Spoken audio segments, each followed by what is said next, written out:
1º de maio. Santos Filipe e Tiago, apóstolos. São Filipe era natural de Betsaida, na Galiléia. Deus Nosso Senhor chamou ao apostolado no mesmo dia que São Pedro e Santo André. Segundo Clemente de Alexandria, teria sido Filipe aquele apóstolo que pediu ao seu divino mestre licença para sepultar o Pai, e de Nosso Senhor recebeu a resposta: segue-me e deixa os mortos sepultarem os mortos. São Crisóstomo diz de São Filipe que fora casado e tivera algumas filhas. Obedecendo à voz do divino mestre, tornou-se apóstolo.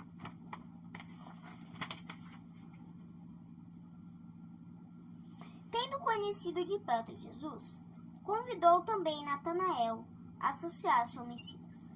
3 dias depois, acompanhou Nosso Senhor às bodas de Caná. Decorrido um ano, foi recebido entre os apóstolos. Foi Filipe a quem, no dia das multiplicações dos pães, perguntou Jesus onde havia de arranjar comida para tanta gente. Certa ocasião em que vieram alguns pagãos para verem Jesus, foram Filipe e André, os que os apresentaram ao divino mestre. Quando Jesus, no discurso de despedida, repetidas vezes se referiu ao nome do Eterno Pai, pediu-lhe Filipe que lhes mostrasse o Pai, e Jesus respondeu: Filipe, quem vê a mim, vê ao Pai. São estas as únicas referências que os santos livros fazem a respeito de São Filipe. Escritores competentes pretendem que algumas filhas de São Filipe se casaram, e que o pai, depois de ter pregado na Judeia, se dirigiu a Cesareia. Reza mais a história que Filipe foi crucificado em Hierápolis, lapidado e sepultado com 2 das filhas. A morte deste apóstolo não deve ter caído antes do ano 80, porque foi neste ano que seu discípulo, São Policarpo, se converteu à religião de Cristo.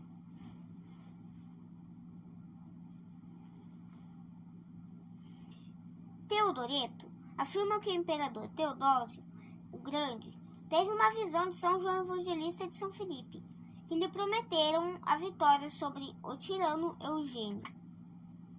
De fato, contra toda a expectativa, o inimigo foi desbaratado, o que muito contribuiu para que a confiança do povo romano no santo crescesse extraordinariamente. As relíquias de São Filipe estão guardadas numa igreja de Roma, que é consagrada a São Filipe e São Tiago. Um braço que existia em Constantinopla, no ano de 1204, foi transportado para Florença. Conta-se-lhe da vida um fato extraordinário, ocorrido em Hierápolis, no dia em que Filipe foi conduzido diante do altar do deus Marte, para ser obrigado a oferecer incenso a esta divindade. Uma cobra venenosa que estava escondida debaixo do altar pagão, saindo do esconderijo, matou o filho do sacerdote mor, com mais 2 tribunos que tinham algemado o apóstolo. Filipe chamou-os à vida e matou a serpente. Este milagre causou a conversão de muita gente. São Tiago, cognominado o Menor, recebeu, devido à grande santidade, o título de justo. São Paulo chamou de irmão de Nosso Senhor, por causa do parentesco próximo com Jesus Cristo. Era filho de Alfeu e Maria. Era irmão do apóstolo Judas Tadeu e de Simão, o zelador. Chamado por Jesus no 2º ano de sua vida pública, Tiago, com o irmão Judas Tadeu, foi incorporado ao colégio dos apóstolos. Nas narrações evangélicas, bem poucas vezes encontramos o nome deste apóstolo. Tanto mais aparece nos Atos dos Apóstolos, e lá na primeira linha, como chefe da igreja em Jerusalém depois da partida de São Pedro para Roma. De quão alta estima gozava da parte de Nosso Senhor, prova é ter Jesus Cristo distinguido São Tiago com uma aparição particular, depois da gloriosa ressurreição. Antes de subir ao céu, Jesus Cristo deu ao apóstolo o dom da ciência, como recompensa de sua extraordinária santidade. Segundo São Jerônimo e Epifânio, Nosso Senhor, antes de subir ao céu, teria recomendado a São Tiago, de um modo especial, a igreja de Jerusalém. Exatamente por este motivo, os apóstolos, antes da separação, deixaram Santiago como primeiro bispo de Jerusalém. Santo Epifânio elogia em São Tiago a grande pureza. Tinha a vida dos nazarenos, como diz Egésio. Desde o dia do nascimento consagrado a Deus, não cortava o cabelo, não bebia vinho, abstinha-se completamente do álcool, não se banhava, nem usava ungüentos, não comia carne, com exceção do Cordeiro Pascal. Viveu vida extraordinariamente santa e austera. O povo de Jerusalém muitas vezes lhe experimentou o grande valor da intercessão junto a Deus. A cidade toda de Jerusalém ter-se-ia convertido à religião de Jesus, se a inveja dos fariseus e escribas não tivesse prejudicado a obra do santo apóstolo. Junto com o apóstolo São Pedro, recebeu em 37 a Paulo na comunhão dos fiéis. Em 42, enviou Barnabás a Antioquia, e ele mesmo assistiu ao concílio apostólico em Jerusalém.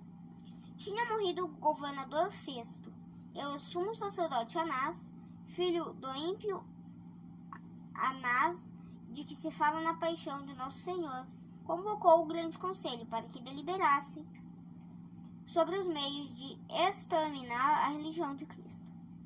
Tiago também foi convidado a comparecer e fazer declarações a respeito do Messias. O apóstolo disse então que o Messias tinha vindo na pessoa de Jesus Cristo. Era tempo da Páscoa e havia muita gente em Jerusalém. Quiseram então os conselheiros que Tiago falasse do ponto mais alto do templo, para que o povo todo o ouvisse. Quando Tiago chegou lá em cima, debaixo lhe gritaram os fariseus e escribas: Dize-nos, santo homem, o que devemos crer a respeito de Jesus crucificado? O que nos disseres aceitaremos como a expressão da verdade. O apóstolo respondeu-lhes em alta voz: Que pergunta é esta que me fazeis sobre o Filho do Homem? Ele está sentado à mão direita de Deus Onipotente, e tornará a vir sobre as nuvens do céu. Ao ouvirem estas palavras, alguns se converteram e começaram a bendizer a Deus em altos brados. Hosana, filho de Davi. Os escribas, arrependidos de terem apelado para o testemunho do apóstolo, contradisseram, exclamando: Também o justo está no erro. Correram para cima, para junto de Tiago, e precipitaram-no de grande altura. Da queda, o apóstolo não morreu e pôs-se de joelhos para orar pelos inimigos. Ouviam-se então vozes que pediam que o matassem, e o grande conselho determinou que fosse lapidado. Um rechabita, porém, objetou, dizendo: Que estais a fazer? Não vedes então que o justo está a vós rezando? Mas os judeus a nada mais atendiam e continuaram a atirar pedras contra o apóstolo. Finalmente veio um pisoeiro e deu-lhe com a pisão na cabeça, matando. Tal aconteceu em 10 de abril de 62. O corpo foi sepultado no lugar do martírio. 8 anos depois, Jerusalém foi destruída. Os judeus reconheceram nisto o castigo de Deus pela morte injusta de Santiago. O corpo foi, em 572, transferido para Constantinopla e se encontra hoje na igreja do Desse Apóstoli, em Roma. De Tiago, possuímos uma epístola, a primeira das 7 epístolas apostólicas do Novo Testamento. Essa epístola, reprovada por Lutero, que lhe deu a nota de epístola de palha, é reconhecida autêntica por Clemente de Roma, Hermas Orígenes e pela tradição. Desde o momento que trouxe conhecimento de Cristo a Filipe, este tudo fez para também conduzir outras pessoas a Nosso Senhor.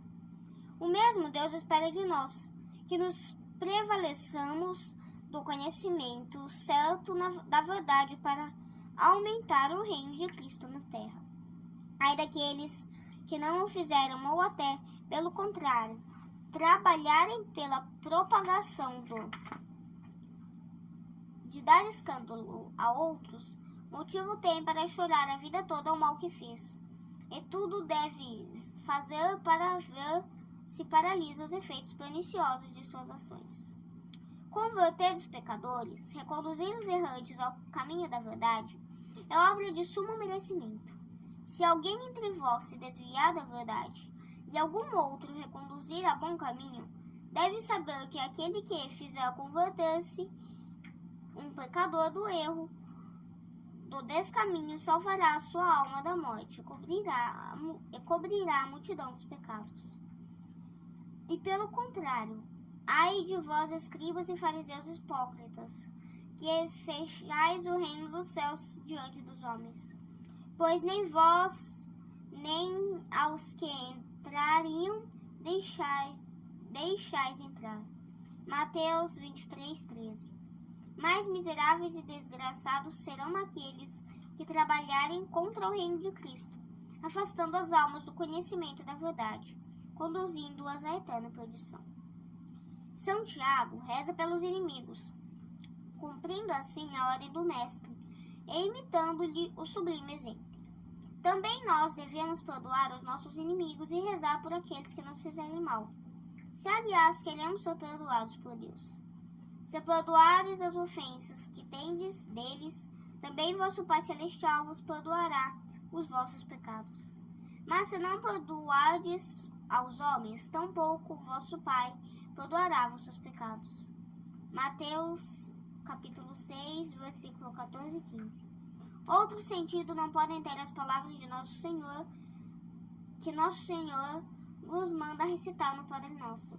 Perdoai-nos as nossas dívidas como nós perdoamos aos nossos devedores. Isto é, perdoai-nos à medida que nós perdoamos.